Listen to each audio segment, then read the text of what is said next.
எகிப்து அப்படின்ற ஒரு அழகான பாலைவன சோலையில தான் இந்த ஹேண்ட்ஸமான பர்சன் பிறந்தார். அவர் கண்ணப்பாரியா, அவர் சிரிப்பப்பாரியா, அவர் நடையப்பாரியா, நீ நடந்தால் நடை அழகு அப்படின்னு பாட்டு பாடி வர்ணிக்கிற அளவுக்கு ஒரு பயங்கரமான ஃபேன் ஃபாலோவிங் அவருக்கு இருந்துச்சு. அவர் இன்ஸ்டாகிராம் பேஜ் இருந்ததுன்னா கண்டிப்பா அவருக்கு வந்துட்டு ஒரு 1 மில்லியனுக்கு மேல ஃபாலோவர்ஸ் வந்திருக்கும் அந்த காலத்துல. பேர்பட்ட ஃபேன் ஃபாலோவிங்கா இருந்த மக்கள் அவருக்கு எதிராக ஒரு கட்டத்துக்கு மேல திரும்பி அவரை வந்து போட்டு தள்ளணும் அப்படின்னு முடிவெடுத்தாங்க. வை? பிகாஸ் சொல்றேன். சோ இந்த வீடியோட பேர் வந்துட்டு ஆக்னேட்டன் மிஸ்ட்ரி அப்படின்னு வச்சுக்கலாம்.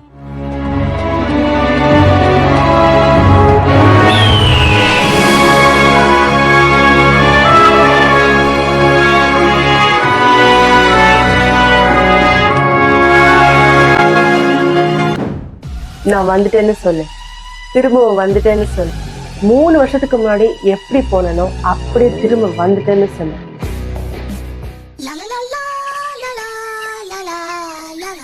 எனக்கு கொஞ்சம் கூட பொறுப்பே இல்லைங்க. 10K கிட்ட சப்ஸ்கிரைபர்ஸ் வர போறாங்க. ஆனா நான் வீடியோ போட்டு 1.5 வருஷம் ஆகுது. How irresponsible I am. உங்களுக்கு ஹிஸ்டரி பிடிக்கும்னா கண்டிப்பா இந்த வீடியோ பாருங்க. உங்களுக்கு ஹிஸ்டரி பிடிக்காதுன்னா, இன்கேஸ் உங்களுக்கு கதை கேட்க பிடிக்கும் அப்படின்னா கண்டிப்பா இந்த வீடியோ நீங்க பார்க்கலாம். இது வந்து நீங்க ஒரு கான்ஸ்பிரசி தியரியாவும் பார்க்கலாம். மைக் கரெக்டா தான் இருக்கா செக் பண்ணிக்கிறேன். ஏற்கனவே வீடியோ போட்டு ரொம்ப நாள் ஆனதுனால நம்ம டைம் வேஸ்ட் பண்ணாம நம்ம டைட்டிலுக்குள்ள போயிடலாம். ஸோ இந்த வீடியோட பேர் வந்துட்டு ஆக்னேட்டன் மிஸ்ட்ரி அப்படின்னு வச்சுக்கலாம். ஏன்ஷியன்ட் எஜிப்துல வந்துட்டு என்னதான் ஒரு அரசர் வந்து இந்த நாட்டை ஆண்டாலுமே அந்த ஸ்கிரீன் பிஹைண்டுக்கு பின்னாடி என்ன ஆச்சுன்னா ஒரு முக்கியமான கேங் வந்துட்டு கண்ட்ரோல் பண்றதா கான்ஸ்பிரசி தியரி வந்து சொல்லுது. அது யாருன்னா பிரதர்ஹுட் ஆஃப் ஸ்னேக். இவங்க நம்ம ஷார்ட்டா வந்துட்டு ஸ்னேக் பாபு கேங்னு சொல்லலாம். ஒரு கேங் வந்துட்டு ஸ்னேக் பாபு கேங், இன்னொரு கேங் வந்துட்டு அமூன் பிரீஸ்ட்ஹுட், அதாவது அமூன் ஆசாரியத்துவம் இல்லைன்னா பூசாரி அப்படின்னு சொல்லலாம். ஸோ இவங்களுடைய வேலை என்னன்னு பார்த்தீங்கன்னா மத குருமார்கள், அதாவது ஒரு ரிலீஜனை ஃபாலோ பண்ண வச்சு மக்களை வந்து அந்த கடவுளுக்கு பயப்படுற மாதிரியான நிறைய புராண கதைகளை சொல்லி அது மூலமா வந்துட்டு பணம் சம்பாதிச்சு ஒரு பேங்கிங் சிஸ்டம் நடத்துறவங்க தான் இந்த அமூன் பிரீஸ்ட்ஹுட். ஒரு பக்கம் அரசை வந்துட்டு ஸ்னேக் பாபு கேங் கண்ட்ரோல் பண்ணும், இன்னொரு பக்கம் அமூன் பிரீஸ்ட்ஹுட் என்ன பண்ணுவாங்கன்னா மக்களுக்கு மத்தியில மதத்தை பரப்பி அவங்க கிட்ட வியாபாரங்கள் பண்ணி மணியை சம்பாதிக்கிறது தான் இந்த 2 பேருடைய வேலை. ஆளை பார்த்தா டம்மி பீஸா இருக்க, பயங்கரமான ஆளா இருக்கேடா. இந்த 2 கேங் தான் எகிப்து நாட்டை மட்டும் இல்லாம எகிப்து நாட்டை ஆள்ற கவர்மெண்ட்டையும் சேர்த்து கண்ட்ரோல் பண்ணுது. லைக் பப்பட் மாதிரி. நம்மளுக்கு மேல் பார்வையா பார்க்கும்போது எப்படி இருக்கும்னா ஒரு கிங் வந்துட்டு பீப்புள் கிட்ட பேசுறாரு, அவரு தான் வந்துட்டு நிறைய ரூல்ஸ் அண்ட் ரெகுலேஷன்ஸை கொண்டு வராரு அப்படின்ட்டு நாமளும் நினைச்சிடுவோம். புரிஞ்சிருக்கும்னு நினைக்கிறேன். ஆக்னேட்டனுடைய அப்பா அவர் தான் வந்துட்டு எகிப்து நாட்டோடைய அரசனா இருந்தாரு. அவர் திடீர்னு இறந்த உடனே, அதாவது வயசாகதான் இறந்திருப்பாரு. ஸோ அவர் இறந்த உடனே அடுத்த பதவிக்கு யார் வந்தான்னு பார்த்தீங்கன்னா நம்ம ஹீரோ ஆக்னேட்டன் தான். பயங்கரமான ஹேண்ட்ஸமான பர்சன். இவர் மாதிரி ஒரு அழகானவர் வந்து எகிப்துல யார் இருப்பா அப்படின்ட்டு ஏங்கி எல்லாரும் பார்த்துக்கிட்டு இருந்தாங்க. அவருடைய அந்த இளமையான பருவம், அவருடைய அந்த பேச்சு, அவருடைய அந்த ஆக்டிவிட்டிஸ் எல்லாமே வந்துட்டு மக்களுக்கு ரொம்பவே பிடிச்சி போய் ஒரு இன்ஸ்டாகிராம் பேஜ் இருந்ததுன்னா கண்டிப்பா அவருக்கு வந்துட்டு ஒரு 1 மில்லியனுக்கு மேல ஃபாலோவர்ஸ் வந்திருக்கும் அந்த காலத்துல. பட் இந்த 2 கேங் இருக்கு இல்லையா, snake Babu gang and Amun priesthood, இவங்களுக்கு யார் வேணாலும் அரசு ஆளலாம்.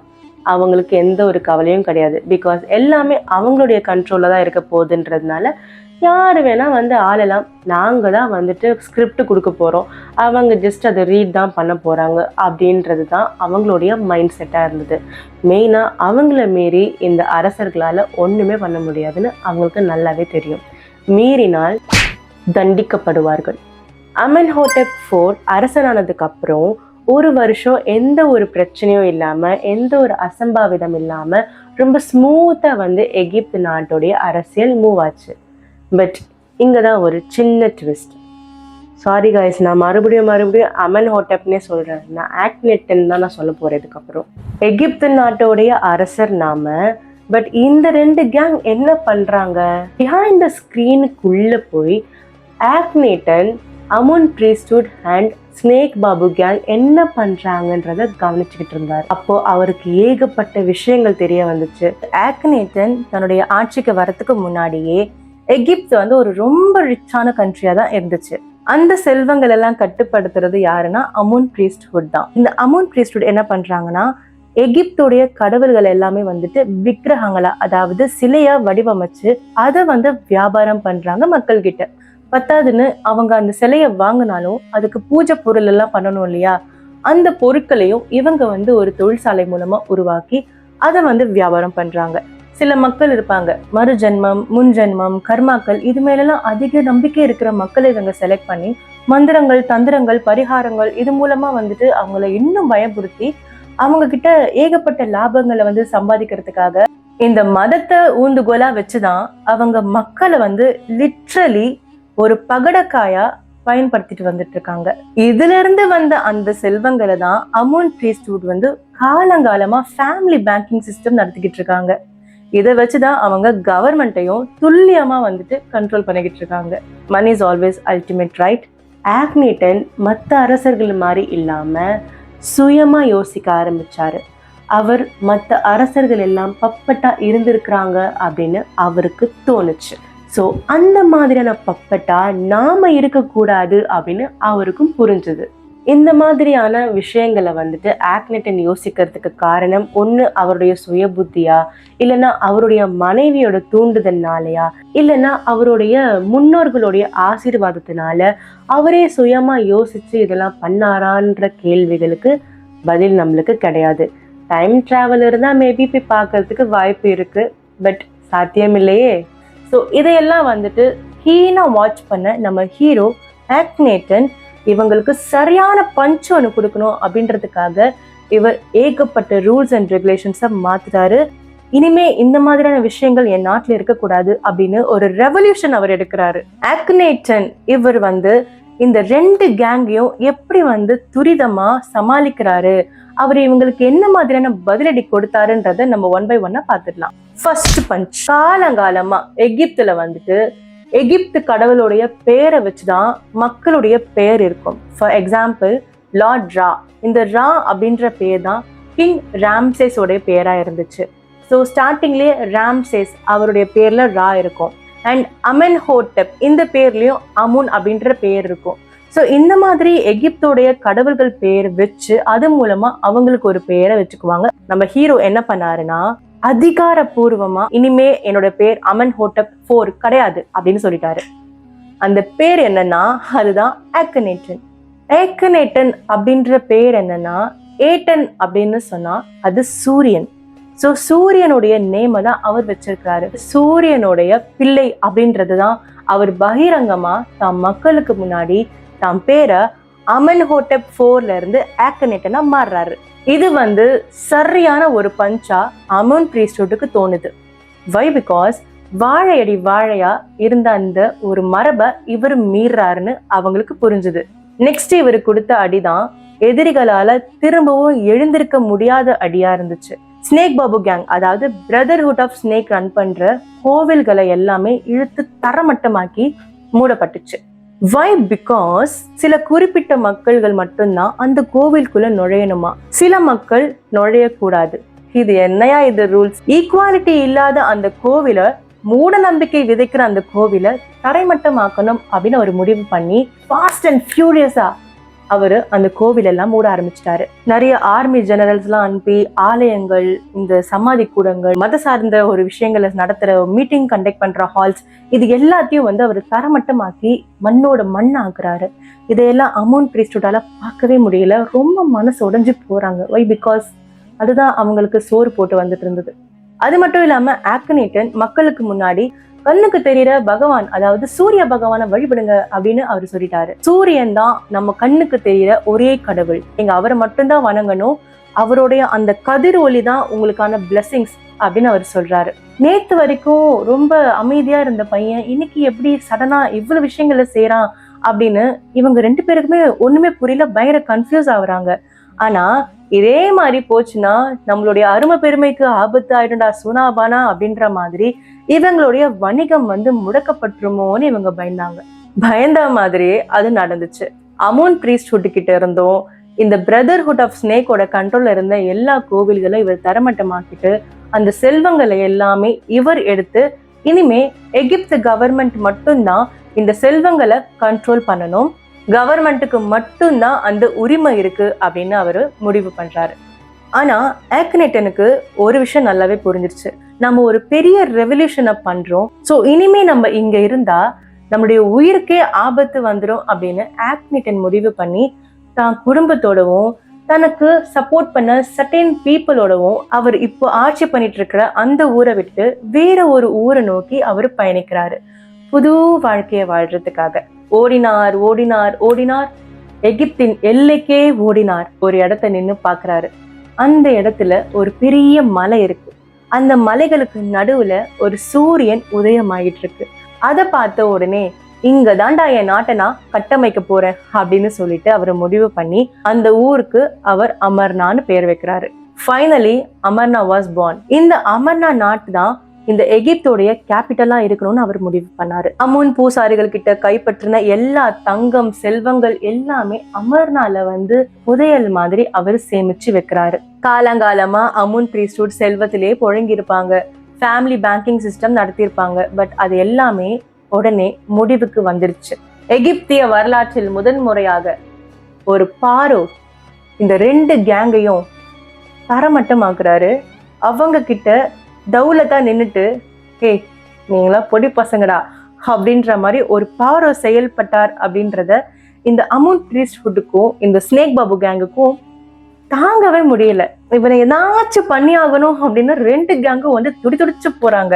வந்தாரை வாழ வைக்கும் சென்னை அப்படின்ற மாதிரி இந்த கடவுள் கிட்ட போய் கோரிக்கை வச்சா அந்த கடவுள் நம்ம வாழ்க்கைய சிறப்பா மாத்துவாங்க அப்படின்னு நம்பிக்கை வச்சிருந்த அந்த கடவுள்களே அங்க அல்லோல கல்லோலமா உடைஞ்சு போன நிலையில மக்கள் பாக்குறாங்க, அமுன் பிரீஸ்ட்ஹுட் பாக்குறாங்க. இவங்க எல்லாருக்குமே ஆக்னேட்டன் மேல ஒரு பயங்கரமான கோபம் வருது. ஆக்னேட்டனுடைய கேபிட்டல் நகரமான அமர்னால சூரிய வழிபாட்டு கல்ச்சரை அவரு கொண்டு வந்துட்டாரு. மக்களும் அதை வழிபட ஆரம்பிச்சிட்டாங்க. And he created a lots of logos along with his family members and Lord Sun. அமர்னா நகரத்தோடைய அதிகாரப்பூர்வமான லோகோவை வெளியிடுறாரு. அதுதான் இப்ப நீங்க பாத்துக்கிட்டு இருக்க இந்த லோகோ. இப்ப நம்ம புதுசா ஒரு வீட்டுக்கு வெக்கெட் ஆகி போகிறோம்னா அந்த வீட்டை நம்மளுக்கு பிடிச்ச மாதிரி எப்படி டெக்கரேட் பண்ணுவோமோ அதே மாதிரி ஆக்னேட்டனும் அந்த அமர்னா நகரத்தை பயங்கரமா டெக்கரேட் பண்ண ஆரம்பிக்கிறாரு. அவங்க கடவுளுடைய பிள்ளை மாதிரி என்னை சித்தரிச்சு அதுல வரைச்சு காட்டணும் அப்படின்ற நிறைய ரூல்ஸை ஆர்டிஸ்டுக்கு அவர் சொல்றாரு. அண்ட் ஆர்கிடெக்ட் ஒர்க் எல்லாமே அவரோட கண்ட்ரோல் படி எல்லாமே நடக்குது. லார்ட் ஏட்டன் அப்படின்ற சூரியனை வழிபடுற மாதிரியான சித்திரங்கள், தம் மனைவி நெஃபர்டிட்டி அண்ட் குழந்தைங்களோட அவர் உக்காந்துக்கிட்டு லார்ட் சன் அவரை பிளஸிங் பண்ற மாதிரி நிறைய அந்த இமேஜஸ் எல்லாமே அவர் வரைய சொல்றாரு. அமர்னால ஆர்ட்ஸ் அண்ட் கல்ச்சர் செழித்தோங்க ஆரம்பிக்குது. இந்த இன்ஃப்ராஸ்ட்ரக்சர் டெவலப்மெண்ட் எல்லாமே இந்த சிட்டியான அமர்னாக்குள்ளதான் நடக்குது. இவ்வளவு பெரிய எகிப்து நாட்டுல இத்தினோண்டு அமர்னா சிட்டி ஒரு ஐசோலேட்டட் காம்பவுண்டா தான் இருந்தது. இந்த அமர்னாக்குள்ள நெஃபர்டிட்டியோட ஆக்னேட்டன் ஒரு ஃபேரி டேல் வாழ்க்கைய வாழ்ந்துகிட்டு இருக்காரு. ஆனா out of Amarna everything was disaster. அமர்னால கான்சென்ட்ரேஷன் பண்ணிக்கிட்டு இருந்த இந்த ஆக்னேட்டன் எகிப்தை சுத்தமா கண்டுக்காம விட்டுட்டதுனால அவர் ஆட்சியில ஒரு பெரிய விஷயம் தலைவிரிச்சாடுச்சு. அதுதான் அன்எம்ப்ளாய்மெண்ட். ஆக்னேட்டன் அதிகாரப்பூர்வமா அழிச்ச கோவில்கள் எல்லாமே பாழடைஞ்சு எகிப்தோடைய மண்ணோட மண்ணா போனதை மக்கள் பாக்குறாங்க. அவங்களுக்கு இத்தனை நாள் வரைக்கும் தான் நம்பிட்டு இருந்த கடவுள் அந்த பிலீஃப் சிஸ்டத்தை அவரு சொரண்டிட்டாரு அப்படின்னு தோணுது. இது நாள் வரைக்கும் ஹீரோவா பார்த்திருந்த மக்கள் இப்போ அவரை ஒரு சர்வாதிகாரியா பார்க்க ஆரம்பிச்சிட்டாங்க. சர்வாதிகாரியாவே ஆக்னேட்டனை மக்கள் ப்ரொமோட் பண்ணிட்டாங்க மனசுக்குள்ள. இப்போ ஆக்னேட்டனுக்கு எதிரிகள் அமுன் பிரீஸ்ட்ஹுட் மட்டும் கிடையாது, ஸ்னேக் பாபு கேங் மட்டும் கிடையாது, காமனான எகிப்து பீப்புளும் இப்போ ஆக்னேட்டனுக்கு எதிரி ஆகுறாங்க. நவ் அவர் hero Akhenaten is in a danger zone. But இது சொல்லி ஆகணும், most of the time Akhenaten ஒரு அரசரா மட்டும் இல்லாம அவர் ஆர்டிஸ்டா இருந்திருக்காரு, போயட்டா இருந்திருக்காரு, பிலாசபரா தான் அதிக நேரம் செலவழிச்சிருக்காரு. பட் இந்த டேலண்ட் எல்லாமே completely useless in front of வார்.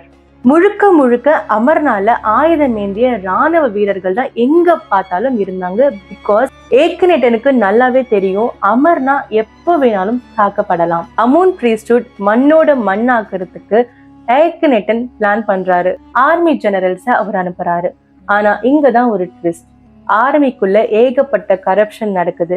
இந்த நேம் ஆஃப் ஏக்கனேட்டன் அவங்க ஏகப்பட்ட டெரரிசமா பண்றாங்க நாட்டுக்குள்ள. ஹென்ஸ் ப்ரூவ்ட் வார். ஆர்மி கமாண்டோவால ஏகப்பட்ட டெரர் அட்டாக் நடக்குது. நம்ம லேண்ட் ஆஃப் மிஸ்ட்ரி அப்படின்னு கூப்பிடுற இந்த எகிப்து மண்ணோட மண்ணாக்கப்படுது. நெருப்புக்கோ சண்டை நடக்கும் பொழுது நடுவுல அந்த நெருப்புல யாரு நடந்து போறாங்களோ அவங்க தான் கண்டிப்பா அழிஞ்சு போவாங்க. அதுதான் இங்க நடந்துச்சு. காமன் பீப்புள் தான் ரொம்பவே பாதிக்கப்பட்டாங்க இந்த வார்ல. தெரிஞ்சோ தெரியாமலையோ மக்களுடைய பகைய அவர் சம்பாதிச்சிட்டாரு. பட் அவருடைய கோலை அவர் அச்சீவ் பண்ணிட்டாரு. ஒரு அரசரா நம்ம யாருக்கும் பப்பட்டா இருக்கக்கூடாது. அமோன் பிரீஸ்ட்ஹுட்டும் ஸ்னேக் பாபு கேங்கும் மதத்தை வச்சு மக்களுக்கு மத்தியில ஒரு ஏற்றத்தாழ்வை உருவாக்குறது அவருக்கு பிடிக்கல. அரசை மட்டும் கண்ட்ரோல் பண்ண வேண்டிய வங்கிய காலங்காலமா ஃபேமிலியா அமோன் பிரீஸ்ட்ஹுட் கண்ட்ரோல் பண்றது அவருக்கு பிடிக்கல. ஒரு அரசனாலேயே இது ஃபுல்ஃபில்ஜா அச்சீவ் பண்ண முடியாம போச்சு. Poor soul. ஏக்னேட்டன் உதவிக்கு அயல் நாட்டை அணுகிறதுக்காக ஒரு லெட்டர் அவர் எழுதுறாரு. அன்பார்ச்சுனேட்டா அமர்னாவோடைய அந்த எழுத்துக்கள் இன்ஸ்கிரிப்ஷன்ஸ் அந்த அயல் நாட்டவர்களுக்கு புரியல. டிரான்ஸ்லேட் பண்றதுக்கோ போதிய ஃபெசிலிட்டி அங்க இல்லை. பட் ஏக்னேட்டனுக்கு அழுது வர உதவி சுத்தமா பிடிக்கல. அஃப்கோர்ஸ் சோலி முடிஞ்சது. தன்னோட முடிவை அவரே அக்செப்ட் பண்ணிக்கிட்டாரு. ஏக்னேட்டனுடைய அந்த கனவு நகரத்துக்குள்ள ஆர்மி ஜெனரல்ஸ், மக்கள், அமுன் பிரீஸ்ட்ஹுட் இப்படின்னு ஏகப்பட்ட பேர் உள்ள நுழைஞ்சதாக ஒரு கான்ஸ்பிரசி தியரியும் இருக்கு. ஏக்னேட்டனுடைய அரண்மனை சூறையாடப்படுது. அவரோட ஆர்மி ஜெனரல்ஸே அவருக்கு எதிராக திரும்புறாங்க. இவ்வளோ ப்ராப்ளம் போயிட்டு இருக்கும்பொழுது ஏக்னேட்டன் அவருடைய ஃபேமிலி மெம்பர்ஸை இங்க இருந்து நீங்க போயிடுங்க, என் உயிருக்கு என்னானாலும் பரவாயில்ல, நீங்க சேஃபா இருந்தா போதும் அப்படின்னு அவர் வேற ஒரு நாட்டுக்கு அனுப்பியதாக ஆராய்ச்சியாளர்கள் ஒருவேளை இருக்குமோ அப்படின்னு அசியூம் பண்றாங்க. நீயும் கூட வரலாம்ல. மூஞ்சில காரி துப்பானுங்க. எனக்கு ஒரு ரெஸ்பெக்ட் இல்ல. என்ன எவனும் எதுவும் பண்ண முடியாது. உங்களுக்கு எதுவும் ஆயிடக்கூடாதுன்னு தான் பாக்குறேன். ஓ குழந்தைய பத்திரமா பாத்துக்கோ. பட் இப்போ ஏக்னேட்டனுடைய கழுத்தை சுத்தி கயிறு இறுக்கி கட்டப்பட்டிருக்கு. ஆனா நம்ம ஹீரோ கசாப்பு கடைக்காரன் எப்போ வருவான், ஆடு தலை வெட்டுற மாதிரி எப்போ தலையை வெட்டுவாங்கன்னு அவர் வெயிட் பண்ணிக்கிட்டு இருந்தாரு. இது எல்லாமே கான்ஸ்பிரசி தியரி அப்படின்னு சொல்றாங்க. ஆனா உண்மையிலேயே இந்த அரசருக்கு எப்படி மரணம் வந்துச்சு, ஏகப்பட்ட கேள்விகள் வரத வச்சு பார்த்தா ஒருவேளை கான்ஸ்பிரசி தியரி உண்மையா இருக்குமோ? ஃபைனலி எகிப்திய மண் தேசத்தில் ஒரு அழகிய பாரோன் இருந்த இடம் தெரியாமல் மறையப்பட்டார். அவரது உயிர், உடல். ஏக்னேட்டனுடைய இந்த ரெவல்யூஷனரியான இந்த செயல்னால அவர் இழந்தது என்ன தெரியுமா? உயிர், உடல் மட்டும் இல்ல, அவருடைய அந்த அரசு ராஜ மரியாதையும் தான். மற்ற அரசர்களுக்கு கிடைச்ச அந்த ராஜ மரியாதை எதுவுமே ஏக்னேட்டனுக்கு கிடைக்கல. He lost the battle but won the war. இதுல மிகப்பெரிய ஒரு சோகம் என்னன்னா, இப்பேற்பட்ட மன்னன் அழிக்க ட்ரை பண்ணாரு, அதை ஆல்மோஸ்ட் அழிச்சிட்டாரு. பட் அவர் இறந்ததுக்கு அப்புறமா அவர் எதை ஆல்மோஸ்ட் அழிச்சாரோ அது மறுபடியும் மறுமலர்ச்சி ஆக்கப்பட்டது. அமுன் பிரீஸ்ட்ஹுட் அகெயின் எழுச்சி பெற ஆரம்பிச்சிட்டாங்க. பிரதர்ஹுட் ஆஃப் ஸ்னேக்ஹுட்டோடைய அந்த அதிகாரம் ஓங்க ஆரம்பிச்சது. இது அவர் மரணமாகி கொஞ்ச நாள்லயே நடந்தது. தமிழ்ல சொல்லுவாங்க, வேதாளம் முருங்க மரம் ஏறிச்சு அப்படின்னு. லிட்ரலா அதுதான் நடந்தது. இந்த வீடியோ நான் ஏக்னேட்டன் ஆன அந்த அரசருடைய ஆத்மாக்கு நான் டெடிகேட் பண்றேன். ஓகே காய்ஸ், இந்த வீடியோ உங்களுக்கு பிடிச்சிருக்கும் நான் நம்புறேன். ஸோ உங்களை நான் வேற ஒரு வீடியோவில் மீட் பண்ற வரைக்கும் உங்ககிட்ட இருந்து விடைபெறுவது பிரியா.